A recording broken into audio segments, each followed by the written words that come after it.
The truth does not mind being questioned, but a lie doesn't like being challenged.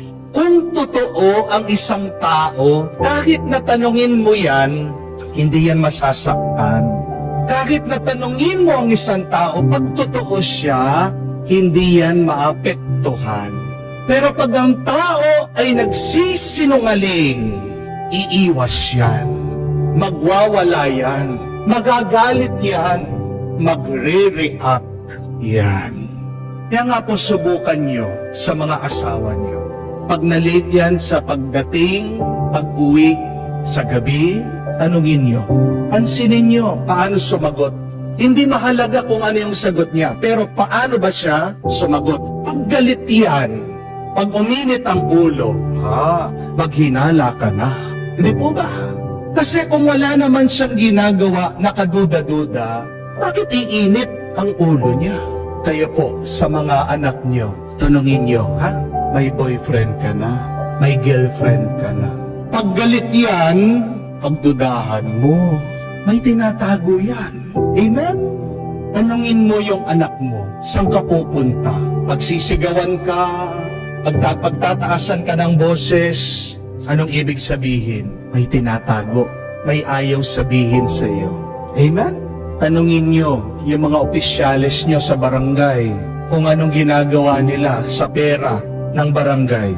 Pag nagalit yan, may ginagawa ng hocus-pocus yan. Di po ba? A truth doesn't mind being questioned, but a lie doesn't like being challenged. Alam niyo po ang Diyos, hindi naman po naiilang na tanungin siya. God doesn't mind being asked. God welcomes our question. Kamukha sa ating narinig sa Ebanghelyo. Tinatanong siya, sinasagot naman niya. Pero sabi niya, bago ako sumagot, kayo din tatanungin ko. Ayaw naman sumagot itong kanyang mga tinatanong. Umiiwas sila. At pag tinatanong itong mga Pariseo, itong mga nakakatanda, itong mga may kapangyarihan, mga otoridad, tingnan niyo po kung ano yung kanilang sagot. Ano yung kanilang tugon? Paano sila tumugon? Nagagalit sila. Nanggigigil sila sa ating Panginoon. Gusto nilang patayin si Jesus. Anong ibig sabihin? Na hindi sila totoo, na sila'y nagbabalat kayo. My dear friends, we are invited to be comfortable with being questioned.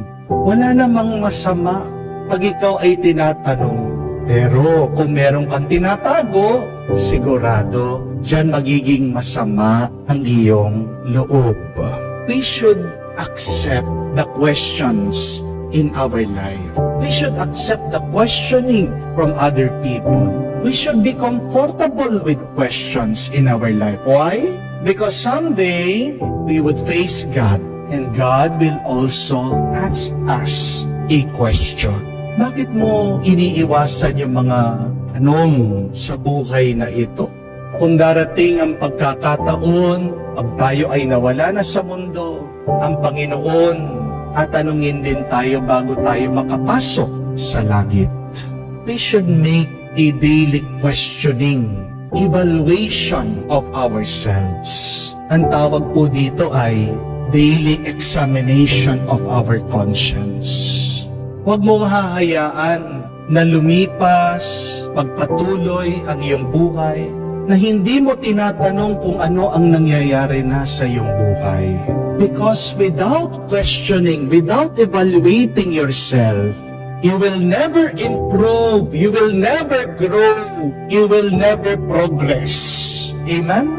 Kung hinahayaan mo na lang na ganyan ang buhay mo, siguradong mawawala ka, mapapariwara ka, at hindi magiging mabunga ang iyong buhay.